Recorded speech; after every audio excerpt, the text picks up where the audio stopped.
কওমি মাদ্রাসায় একটা কিতাব পড়ানো হয়, কিতাবের নাম কালজুবি। এখন নিসাবে আছে কিনা জানি না, আমরা পড়েছি।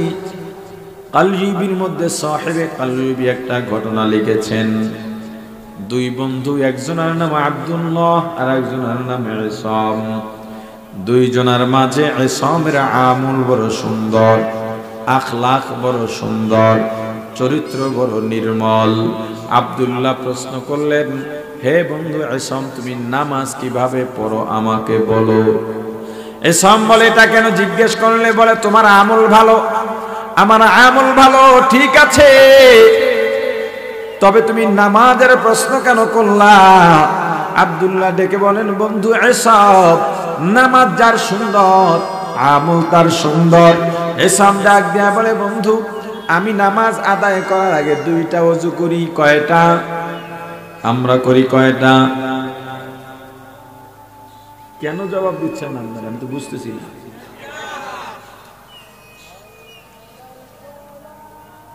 আব্দুল্লাহ বলতেছে, দুইটা কেমনে? একটাই তো যথেষ্ট, আবার দুইটা লাগে কেন? একটা ওযু যেটা আমরা সবাই করি, কুলি করি, নাকে পানি দিই, মুখ ধুই, হাত ধুই, মাসে করি, পা ধুই, এগুলো আঙুল খেলাল করি, গর্দান মাসে করি, কান মাসে করি। আর একটা ওযু আমি এই পানি দিয়ে বা তায়াম্মুম দিয়ে আমার অঙ্গ প্রত্যঙ্গ পবিত্র করলাম, অঙ্গ প্রত্যঙ্গ ধুইলাম, মাসা করলাম। আর একটা ওযুর দ্বারা আমি আমার কলবের ওযু করি, কলব ধুই। কেমনে? আমি যখন নামাজে দাঁড়াই, নামাজে দাঁড়াবার আগে আল্লাহর ভয়, আল্লাহর মোহাব্বত, জাহান্নামের ভয়, জান্নাতের আশা,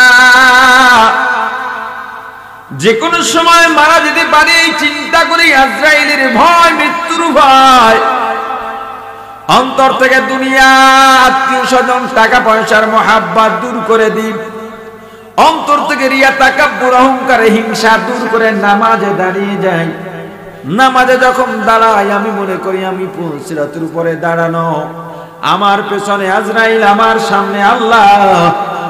নামাজে বান্দা যখন দাঁড়িয়ে যায় তখন আল্লাহর এত নিকটবর্তী হয়ে যায়, দুনিয়ার মধ্যে আল্লাহর নিকটবর্তী হওয়ার আর কোনো মাধ্যম এতটা নাই। আল্লাহর রাসূল বলেন, বান্দা যখন সেজদায় যায়, সেজদায় গেলে আল্লাহর এত নিকটবর্তী হয়ে যায়, আল্লাহ আর বান্দার মাঝে সুই পরিমাণ ফাঁকা জায়গা থাকে না। আপনি সেই নামাজ পড়তেছেন না, ভাবতে পারেন? মুসলমান ইমানদার ইসাম ডাক দিয়া বলি, আমি যখন নামাজের মধ্যে দাঁড়াই আমি মনে করি পুলসের উপরে দাঁড়ানো, আমার সামনে আল্লাহ, পিছনে আজরাইল, আমার ডানে জান্নাত, আমার বামে জাহান্নাম। আর হাদিস শরীফে আল্লাহর রাসূল বলেছেন, পুলসিরাত হবে জাহান্নামের উপর দিয়ে।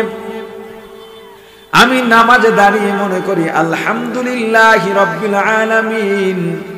এই আয়াত যখন পড়ি মনে করি এটাই আমার জীবনের শেষ তেলাওয়াত, আর রহমানির রহিম পড়তে পারবো না।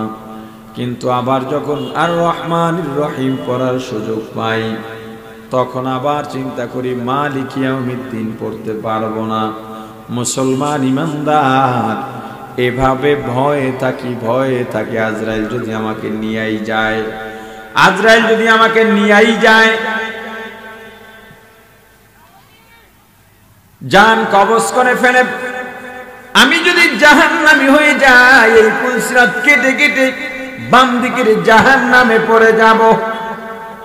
আর যদি আল্লাহ কবুল করেন, আমি যদি জান্নাতি হয়ে যাই, আল্লাহর যদি দয়া হয় আমাকে জান্নাতের মধ্যে ঢুকিয়ে দেবেন।